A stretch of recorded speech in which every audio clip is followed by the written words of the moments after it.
प्रिय छात्र छात्राओं, कैसे हैं। मैं डॉक्टर धर्मेंद्र कुमार राम, सहायक प्राचार्य इतिहास, लक्ष्मी नारायण रामेश्वर संस्कृत महाविद्यालय, जयदेव पट्टी, दरभंगा। मैं पुनः ऑनलाइन टीचिंग हेतु उपस्थित हुआ हूँ।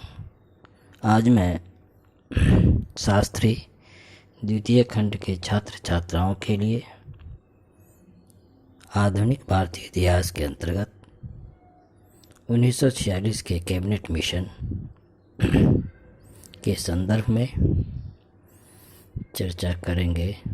हम लोग कैबिनेट मिशन के तहत पिछले क्लास में कुछ बातें चर्चा कर ली थी कि इंग्लैंड में क्लीमेंट एटली की जब सरकार बनती है, या क्लीमेंट एटली ब्रिटेन के जब प्रधानमंत्री होते हैं, 26 जुलाई 1945 को वे जब सत्ता ग्रहण करती है और 18 फरवरी 1946 से 23 फरवरी 1946 ईस्वी के बीच भारतीय नौसेना के सैनिकों ने HMIS तलवार के लगभग 1100 नाविकों सैनिकों ने ब्रिटिश सरकार के नस्लीय भेदभाव और खराब भोजन के विरोध में हड़ताल किया था। तो उसके एक दिन पश्चात अर्थात 19 फरवरी 1946 ईस्वी को भारत सचिव लॉर्ड पैथिक लॉरेंस ने हाउस ऑफ लॉर्ड्स में घोषणा की कि ब्रिटिश सरकार ने भारत में संवैधानिक सुधारों हेतु कैबिनेट मिशन भेजने का निर्णय लिया है। और जब कैबिनेट मिशन 24 मार्च 1946 को दिल्ली पहुंचा तथा इस कैबिनेट मिशन में कुल 3 जो सदस्य थे, भारत सचिव पैथिक लॉरेंस, व्यापार बोर्ड के अध्यक्ष स्टेफोर्ड क्रिप्स और नौसेना के प्रमुख AV अलेक्जेंडर। साथ ही कैबिनेट मिशन ने अपनी रिपोर्ट प्रस्तुत करते हुए प्रमुख सिफारिशें दी थी।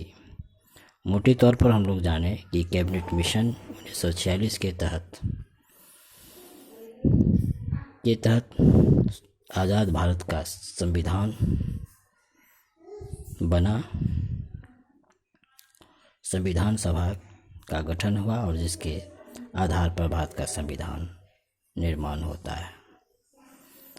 आगे हम लोग चर्चा करेंगे कि कैबिनेट मिशन ने प्रस्ताव पेश करते हुए संविधान सभा में कुल 292 सदस्य रखे। ब्रिटिश भारतीय सदस्य 3 भागों में विभक्त होंगे, ऐसा प्रावधान कैबिनेट मिशन में रखा गया कि भाग क के अंतर्गत मद्रास, बम्बई, संयुक्त प्रांत, बिहार और उड़ीसा, भाग ख के अंतर्गत पंजाब, उत्तर पश्चिम सीमा प्रांत और सिंध तथा भाग ग के अंतर्गत बंगाल और असम।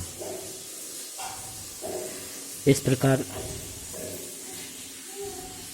कैबिनेट मिशन योजना के तहत यह प्रस्ताव रखा गया कि निर्वाचित प्रतिनिधि दिल्ली में एकत्रित होंगे और संविधान सभा का गठन करेंगे। तत्पश्चात ये प्रांतीय प्रतिनिधि प्रत्येक भाग के प्रांतों के लिए संविधान निर्माण की दिशा में अग्रसर होंगे और यह निर्णय भी करेंगे कि क्या उन प्रांतों के लिए कोई समूह संविधान बनाया जाएगा और यदि ऐसा हो तो समूह किन प्रांतीय विषयों के साथ व्यवहार करेगा।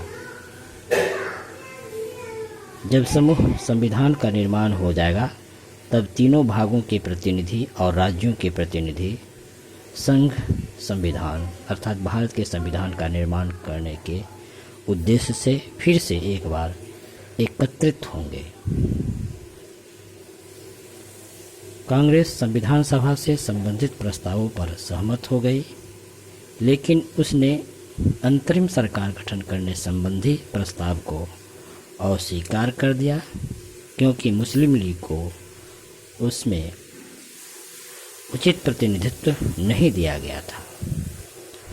मुस्लिम लीग ने पहले तो 6 जून 1946 ईस्वी को कैबिनेट मिशन योजना स्वीकार किया, लेकिन 29 जुलाई को उसने अपनी कैबिनेट मिशन योजना से स्वीकृति वापस ले ली और पाकिस्तान प्राप्ति हेतु सीधी कार्यवाही के सहारा के लिए मुसलमानों को आह्वान किया।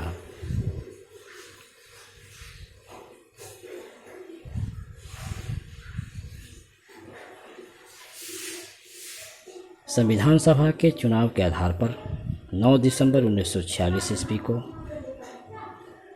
संविधान सभा की पहली बैठक दिल्ली में हुई और इसके अस्थायी अध्यक्ष संविधान सभा के सबसे बुजुर्ग सदस्य डॉक्टर सच्चिदानंद सिन्हा को बनाया गया। पुनः 11 दिसंबर 1946 ईस्वी को संविधान सभा की दूसरी बैठक हुई और राजेंद्र प्रसाद को अस्थायी अध्यक्ष निर्वाचित किया गया।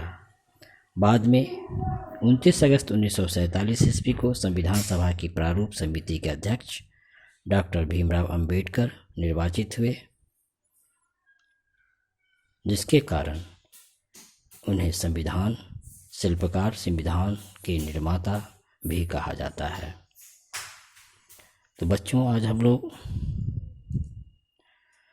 1946 के कैबिनेट मिशन योजना के संदर्भ में बातें की कि जिसके आधार पर आज़ाद भारत का संविधान बना और भारत का संविधान एक व्यापक लिखित संविधान, भारत का पहला, विश्व का पहला व्यापक और लिखित संविधान है, क्योंकि इसमें कुल 395 अनुच्छेद, 12 अनुसूचियाँ और 25 भाग है।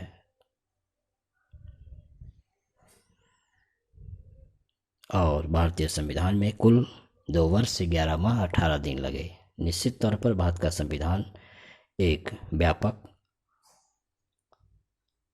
और लिखित संविधान है। तो बच्चों, आज हम लोग 1946 के कैबिनेट मिशन योजना पर बातें की। धन्यवाद।